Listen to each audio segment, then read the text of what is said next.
Hey, this is Rick Brandenburg for Turf Bugs and Rock and Roll. And one of the things that those of us who work with pests often get asked to do in the winter, or especially in the spring, is predict what we think is going to happen with pest outbreaks and when it's going to happen. And it's very difficult to do. It's very difficult for anyone to do, and it's even more difficult for me to do because of limited ability. But this year in Raleigh, North Carolina, for example, December, January, and February were comprised the second wettest winter on record. It rained 6 to 8 inches every single month. So we had a ton of rain during the wintertime. Then we got to March, the tap shut off, and we're filming this on May 2nd, and you may be watching it May 10th, 11th, 12th, something like that, and it may have changed at that time because there is some rain forecast. But we went the last 6 weeks, and we only have a half inch of rain in the springtime when things are trying to grow and it's warmed up. So we had this incredibly wet period during the winter, and then the spring has just gotten bone dry. So what does that mean? Well, it's hard to understand exactly how that will impact timing, but one thing we do know that when it's really dry in the spring, that typically delays mole cricket egg laying. So that would mean that if things continue on this track, mole crickets are going to be a little later this year.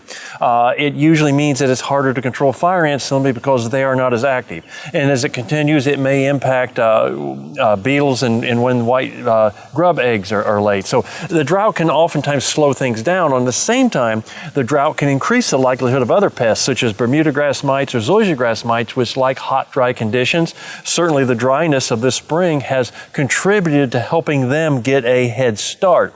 Another one are southern chinch bugs and St. Augustine grass. When it's dry, they tend to increase more rapidly. So we could be setting the stage with this really dry weather in March and in April to have more Bermuda grass mites, more zoysia grass mites, and more southern chinch bugs. But at the same time, as we go through May, it could just change dramatically. We get a lot of rain, and everything I just said then doesn't apply anymore.